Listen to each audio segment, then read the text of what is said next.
he had, I don't really understand what was going on in his life because he was not talking so much about it, but it seems that he experienced a lot of suffering when he was, usually babies, when they pass the first 3 months, they don't wake up so much anymore at night. First 3 months, especially the first 2 months, they always wake up and want to drink milk, or they want to get their diapers changed, or they want to be held. But Christopher was always crying for years and years and years at night, not only the first 3 months. So we had to, I had to take turns with other people. I couldn't, because I had a mission. I had to work during the day. I could not be up every night several times.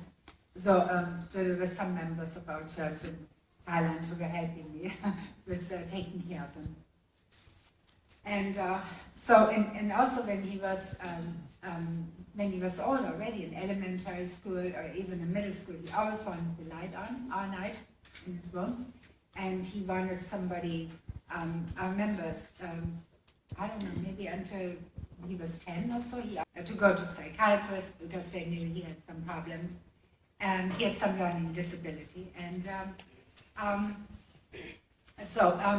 they said the psychiatrist called it night horrors.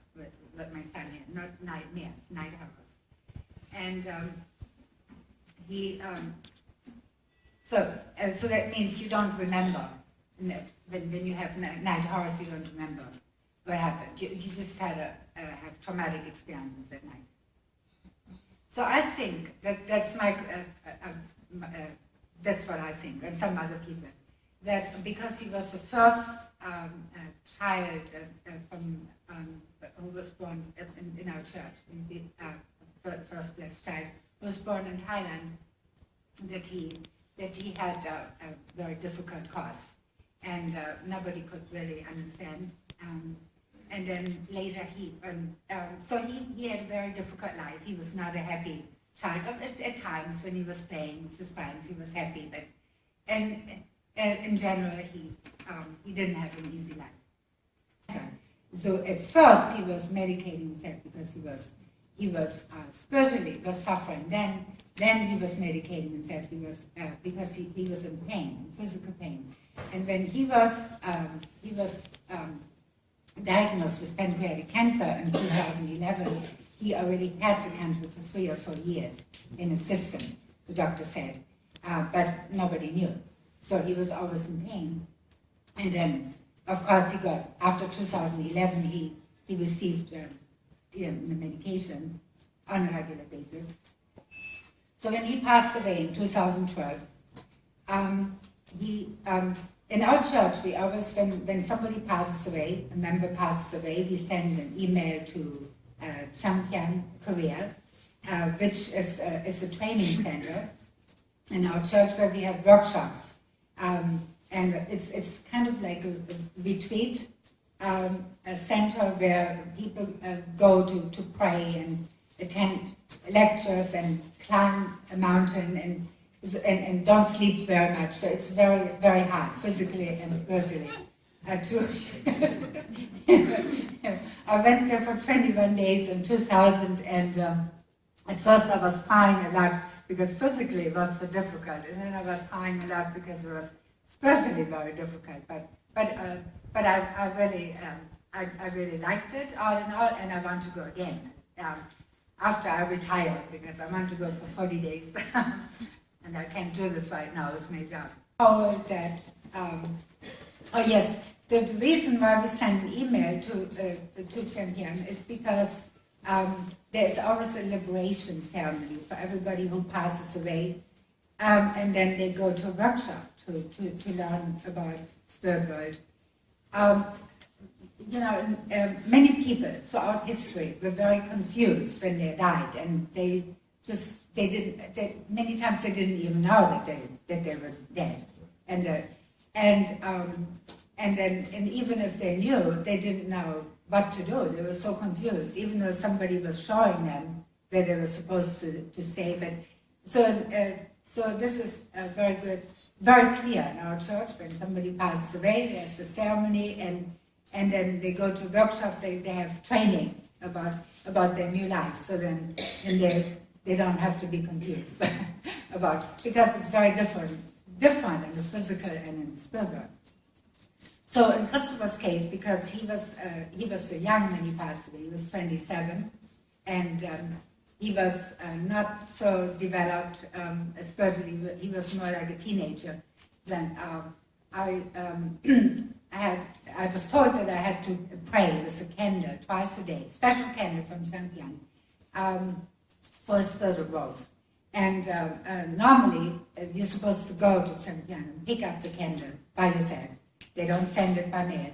But I got special permission to send one Japanese sister who goes to Champion a lot, and she happened to go there for a celebration, and then she was able to pick up the candle for me, and she stayed in Connecticut at that time, so I picked it up from her house and I started praying twice a day. So now it's 1.5 years since Christopher passed away. So now 6 more months, and then he is eligible to receive the blessing. But of course, I don't know when he's going to receive the blessing and marriage. He will have a wife in Spurgold. Many people think, who are not familiar with our church's teaching, think it's a little bit weird. Why would people get married in Spurgold? But because many people don't know that in Spurgold you still need a spouse, even though you can't have children anymore, but you still need a spouse. You're not supposed to be by yourself there. But anyway, you have to study divine principle in order to understand clearly why we have to have a spouse. I mean, God gave the 3 blessings in the beginning when He created Adam and Eve. And the second blessing is to have a perfect marriage, and that is true for people in spirit world too. So even when babies pass away, small children, or young people who didn't have a spouse, or even older people who never got married, they still have to get a spouse at some point. So I heard that in spirit world, in our church, we have more young men than young women. So then the young women, when they go to spirit world, they have a chance to get blessed earlier than the men. So I don't know for how long Christopher will have to wait, but I'll let you know when he gets blessed. And it's a very nice ceremony. I heard when there's a blessing for people who are in spirit world, and you can contact the family of the spouse of your child, and if you speak the same language, you can send emails to each other or call each other. So, but if it's a different language, you need a translator. So,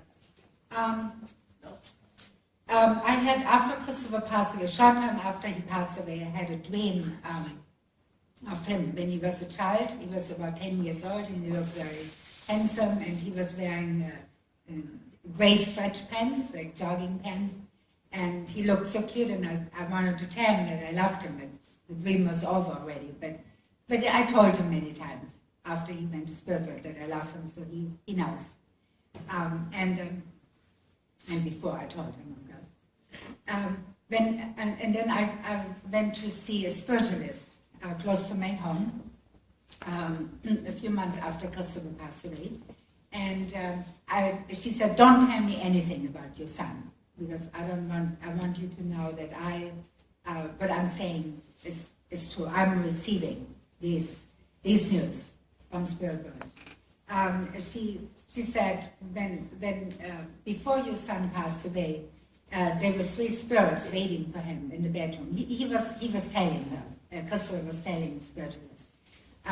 My father, my mother-in-law, who both passed away, and then Jack Hart, my brother, who was a missionary with me in Thailand for a long time, I asked them before Christopher passed away to pick him up and to his home, bring him to his new home, because I know that God always selects somebody to pick you up when you go to Spirit. But I wanted these three people because I love them very much. So. And they love Christopher. So they were already waiting for him in the bedroom. So I thought it's so nice when before you pass away, you already see people from Spirit World waiting for you, so you know that you're going to continue living. And then Christopher said, so the spiritualist, that he was very sorry for all the trouble he caused us, for all the heartache he gave us. And then he talked about the time before he passed away, that he never knew how much power his mind had, how much he could control his body with his mind. He only discovered this when he was sick, because he was determined to do as much as possible in the physical world. And he did not just want to give up and die. He did not just want to stay in bed and just wait for death.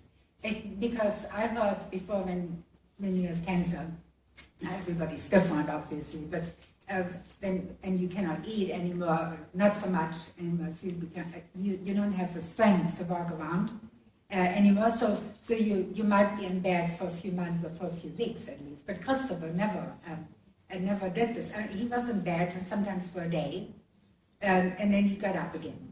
And a few days before he passed away, he still went fishing. He carried my sister-in-law's heavy suitcase from our house to the car. He still ate, on the 4th of July, 4 days before he passed, he still ate a hamburger and hot dog. And so he was trying to do everything until the last minute. Because he said he just didn't want to give up. Yes. So I was happy that at least he discovered that the mind is stronger than the body, because he didn't know this for a long time. He only knew this for a short time before he passed away. Now I want to tell you about a reading I got by Claire Dougherty, Levi Dougherty's wife. Levi Dougherty's wife. I discovered not so long ago that she is a spiritualist, that she gives readings from people who are in Spirit World. So I got a reading from her about us, and that reading was not so uplifting, I have to say, and it was kind of sad. But then the second one is more uplifting. So Christopher, in this vision she saw, he was wearing blue overalls like a mechanic, and he had dirty hands, and he said, he was embarrassed, and he said, I have to wash my hands. And he was, like the cactus needles were sticking out of his body. And he said he cannot remove the needles by himself. They have to be removed by somebody else. But only as he is growing in Spirit World, one by one, the needles can be removed. And it's not painful, but it's uncomfortable to have these needles sticking out. So and I gathered that he must be paying indemnity for some mistakes he made in the physical world. He lives in a dormitory and with other young people together, which belongs to a school, and he learns. So after he attended the workshop, and when you go to Spirit World, first you have to attend a 100-day workshop and then another 40-day workshop. So he already passed those workshops, but he was still taking lessons, because in Spirit World it's like it's never ending, the lessons you're learning. I've read in so many books that it's like Spirit World is like a university campus. You keep learning. It's like there's no end to it. You can never say that you know everything. Yeah. So Christopher said that he's getting better and better every day, and he's satisfied with his progress. And he said in the physical world he felt very hopeless, and he tried to medicate himself because he didn't know how to survive in the physical world. But now he can see a clear path. in front of him. And he said to me, don't waste time in the physical world. I wasted so much time. And I want to say to everybody, don't waste time. Because life in the physical world is short, even if you live until you're 80 or 90 years old. He said, as coal becomes a diamond, pain becomes a blessing. And when the more pain you experience, the more blessings you receive. And it's interesting, and Tom and Chris both wanted to give jewelry to me from Spirit World. So Christopher was making a necklace for me he was threading jewels and precious stones to make a necklace. But he didn't give it to me yet. He said he wants to give it to me in the future, and he said he will visit more often in the future, but now he's very busy. And the highlight of this vision was that he said he showed Claire Doherty the blessing ring he had in his hand. He did not wear it yet.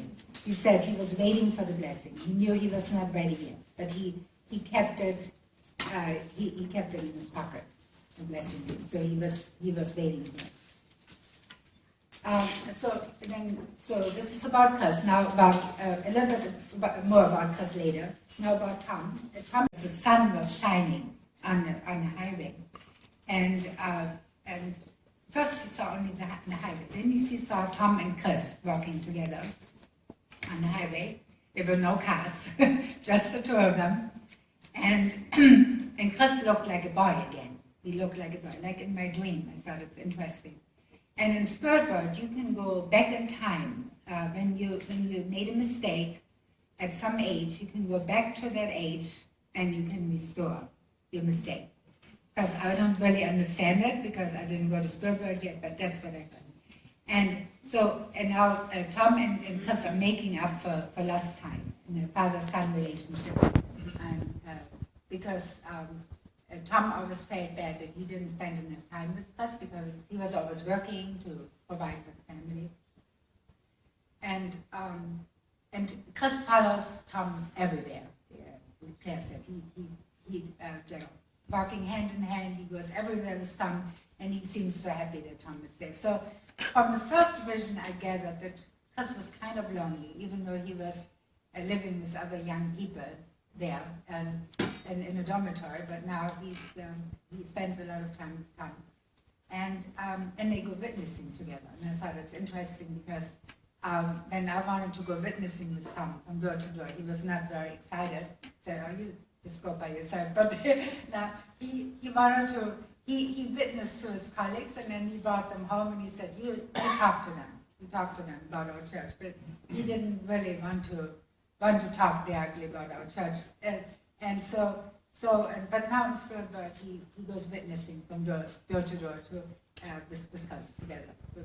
So I was happy about that. And then also,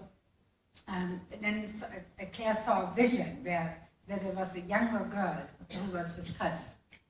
Chris was still a child in the vision, and there was a younger girl. And Claire asked me, does Chris have a younger sister? I said, yes, Jessica. She's 2.5 years younger than Christopher.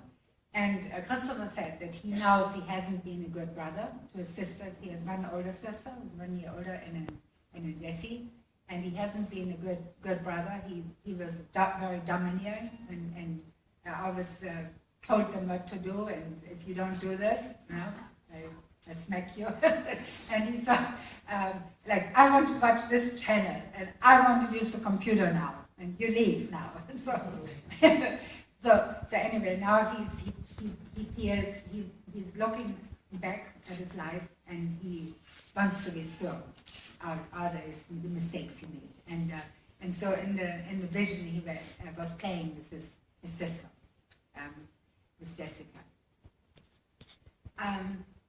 And by the way, after I received this reading, I called Jessica because she lives in an apartment close to my house, and I was reading these words to her, and she was crying the whole time.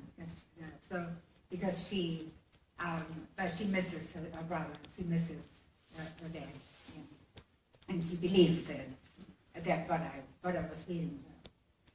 Anyway, and Tom said to me that he is very sorry that he passed away so quickly, but he didn't know. He knew that he was not going to live a long life, and he knew that he was going to pass before me. He was talking about it many times. He knew that he was going to die before me, but he did not know when, and it was surprising actually. But suddenly his spirit left his body. Some angels and good spirits picked him up in the living room and said it was his time. He was sitting on the love seat in our living room, and it looked like he was taking a nap, and then the spirit was there, and he didn't know at that time. It was not like there was no preparation. So and both times when Tom and Chris passed away, I was sleeping because I work on the night shift most days, and he said the workshop in Spielberg is exciting, and I was worried when he went to Spielberg because he didn't like to sit still for a long time. Even during Sunday service for 1 hour was difficult for him. But then in Spielberg it's exciting. He said the presentations are exciting, the lectures are very high-spirited, they have an aura around them, so it's not boring at all. The workshop is good. I was happy to hear that, because sometimes, you look at the watch, when you attend the workshop, then there's a break coming. One of my ancestors, great-grandmother or great-great-grandmother, somebody I never met, was blowing kisses to me. So there were different ancestors were together, and they wanted to give messages to me. And she said some of my ancestors prayed for the second coming, many times. They prayed for the second coming of the Messiah many times. They went to the Catholic church and they lit candles and they were praying.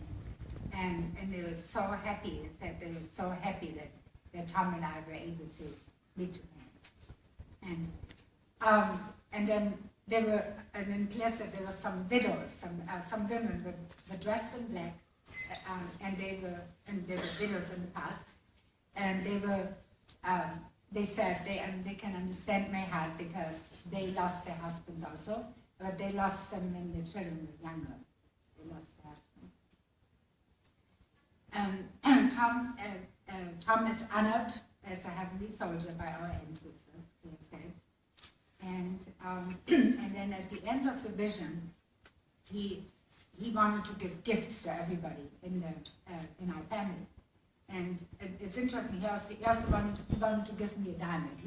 Tom was working for Christian Bernard for 2 years, and he was always giving me jewelry. He was giving me a ring and earrings and necklaces. And so in the vision, he wanted to give me a diamond, and he changed the shape of the diamond. It was like squared and it was round, and he said, in the spirit world, if you imagine something, it appears, and if you want to change it, you can change it. In the physical world, you can do that too, but it takes longer.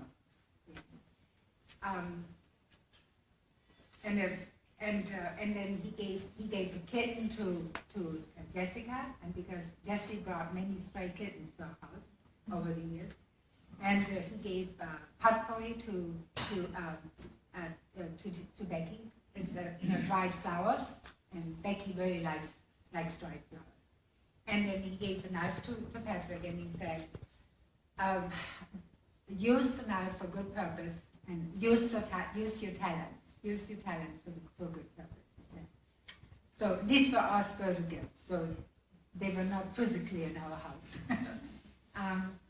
And he said at the end of the vision, he said, find joy in the small things and look at the beautiful things. Try to concentrate on positive things in your life. And I just want to say, as a conclusion, that I have been thinking, of course, more and more about Spielberg, especially since I was always interested in Spielberg, but especially since Chris passed away and Tom passed away, and I'm one goal of my life is to develop my spiritual senses more, because right now they are not developed enough. Then I try to, sometimes I close my eyes and I say, Tom, please make me feel that you're here. Say something, or make some noise, or touch me. So, but I don't. One time I felt something like some wind, some wind, like the door opened and the wind blew. That was the only. And then I heard some noise in the house, which I thought must be from spiritual, but not so clear, not like that I can hear what he's saying and I can see him. But we can all develop our spiritual senses, and also I'm determined to have more, to accomplish certain things in my life, which I want to do before I go to spiritual. For example, I started learning the Korean language in 1980, and I got kind of stuck because I was always reading and writing, but not really, and learning the grammar and everything, but not practicing to speak. So that's one goal of my life, that I want to go to Korea for a few months at least and take an intensive course so we have to. I want to accomplish certain things, and we don't know how much time we have. So I should do these things within the next 10 years or less. Okay.